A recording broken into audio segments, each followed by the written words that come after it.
Hello friends, welcome to my YouTube channel Aparna home style cooking.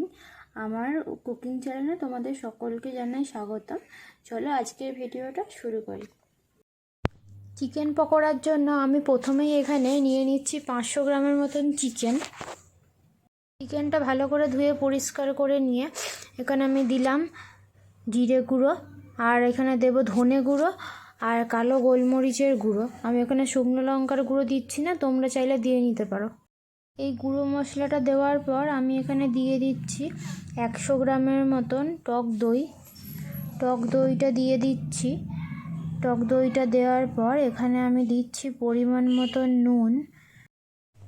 মতন নুন দেওয়ার পর আমি এখানে অ্যাড করব আদা আর রসুন। আমি একদম ছোট ছোট করে কুচিয়ে নিয়েছি, সেটাই আমি এখানে অ্যাড করে নেব।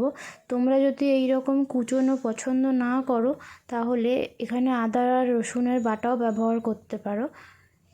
তবু পকোড়ার মধ্যে যদি তুমি ছোট ছোট করে কুচিয়ে দিতে পারো, বাটার কোনো প্রয়োজনই হয় না। তো যার যেমন ভালো লাগে সে সেরমভাবেই দিও।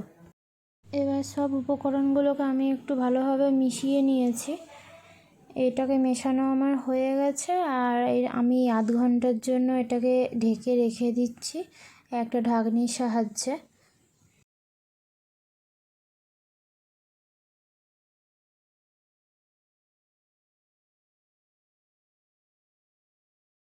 আমি ফিরে এলাম আধ ঘন্টা পর, আর আধ ঘন্টার পর আমাদের চিকেন এখন পকোড়ার জন্য রেডি করে নিয়েছি। এই চিকেনটা একটা থালায় ঢেলে নেবো, কেন এতে আমাদের আরও জিনিস অ্যাড করতে হবে। চিকেন পকোড়াটা ভাজার জন্য আমি এখানে নিয়ে নিচ্ছি বড় চামচের 5 চামচ কর্নফ্লাওয়ার, আর এখানে অ্যাড করব আমি 2 চামচ চালের গুঁড়ি। তারপর আমি অ্যাড করে দিচ্ছি পেঁয়াজ কুচিটা দেওয়ার পর এখানে অ্যাড করে দেবো কুচনো ধনেপাতা। যদি তোমাদের ধনেপাতা অপছন্দ হয়, কারোর যদি পছন্দ না থাকে তাহলে তারা ধনেপাতাটা স্কিপ করতেও পারো, কিন্তু চেষ্টা করবে এতে ধনেপাতাটা দিতে পারো। ধনেপাতাটা দেওয়ার পর এখানে আমি অ্যাড করে দেবো কয়েকটা কাঁচা লঙ্কা আমি কুচিয়ে রেখেছি, সেটা আমি এখানে অ্যাড করে দিচ্ছি। এবার এই সব জিনিসগুলোকে দেওয়ার পর এখানে আমি শেষে অ্যাড করে দেবো একটা ডিম। এবার এই ডিমটা অ্যাড করে দিয়ে সব উপকরণগুলো আমি একটু মেখে নিচ্ছি। এরপর আমরা পকোড়াটা ভাজার জন্য তৈরি করে নেব এটাকে। চিকেন পকোড়া ভাজার জন্য আমি এখন চিকেনটা পুরোপুরি তৈরি করে নিয়েছি। এবার শেষে এতে অ্যাড করে দিচ্ছি একটু গরম মশলা। এবার এই গরম মশলাটা দিয়েও ঠিক একইভাবে এটাতে মাখিয়ে নিতে হবে। এরপর আমরা একটা কড়াই বসিয়ে দেবো গ্যাসে আমি একটা কড়াই বসিয়ে দিয়েছি, আর কড়াইতে ভাজার জন্য আমি তেল নিয়ে নিয়েছি। পরিমাণ মতন দিয়েছি রিফাইন্ড অয়েল। তেলটা দেখে নিতে হবে আমাদের কীরকম গরম হয়েছে। তেলটা আমাদের গরম হয়ে গেছে। এখন আমি পকোড়াগুলোকে আস্তে আস্তে ছেড়ে দেবো। একসাথে বেশি পকোড়া দেবো না, একসাথে বেশি পকোড়া দিলে একটার সাথে আরেকটা লেগে যাবে আর ঠিকঠাক করে ভাজাও হবে না। তা আমি এখানে আস্তে আস্তে পকোড়াগুলো ভেজে নেব। আর এই পকোড়াগুলো ভাজার সময় আমাদের খেয়াল রাখতে হবে গ্যাসের ফ্লেমটা যেন লো টু মিডিয়ামে থাকে। হাইতে একদমই দেবো না, হাইতে দিলে আমাদের পকোড়া পুড়ে যাওয়ার সম্ভাবনা আছে। আর ওপর থেকে হয়তো ভাজা হয়ে যাবে, কিন্তু ভেতরটা কাঁচা থেকে যাবে, যার ফলে আমাদের পকোড়াগুলো খেতে একদমই ভালো হবে না। এখন আমি আস্তে আস্তে পকোড়াগুলো একটা একটা করে ছেড়ে দিচ্ছি।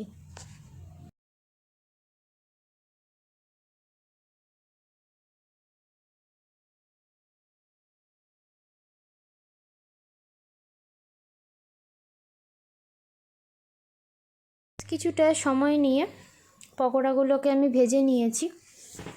এই পকোড়াগুলো আমার মোটামুটি ভাজা হয়ে এসেছে।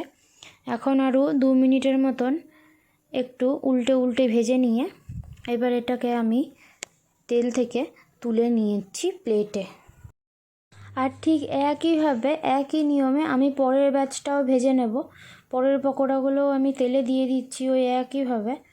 আর এই সময় যদি তেল খুব বেশি গরম হয়ে যায়, গ্যাসের ফ্লেমটা একবার তোমরা অফ করে দেবে। তারপর পকোড়াগুলো দেওয়ার পর যখন দেখবে তেলটা একটু ঠান্ডা হয়ে এসেছে, তখন গ্যাসটা আবার অন করে নেবে। আর এই নাও আমার সেকেন্ড ব্যাচও রেডি হয়ে গেছে। তো আমাদের এখন সব পকোড়াই ভাজা হয়ে গেছে। এটাকেও আমি তেল থেকে তুলে নিচ্ছি। এবার তোমাদেরকে দেখাচ্ছি, চলো আমার পকোড়াগুলো কীরকম হয়েছে।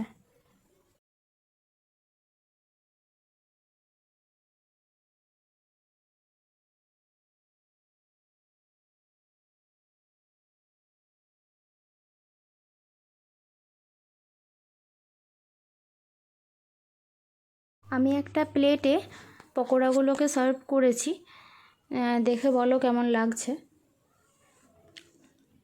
তো এই চিকেন পকোড়ার রেসিপিটি যদি তোমাদের ভালো লেগে থাকে ভিডিওটি একটি লাইক করে দিও, আর ভিডিওটা যদি লাইক করে দিয়েছো চ্যানেলটা সাবস্ক্রাইব করে নিও যারা এখনও সাবস্ক্রাইব করোনি, আর যারা সাবস্ক্রাইব অলরেডি করে রেখেছো তাদেরকে অসংখ্য ধন্যবাদ।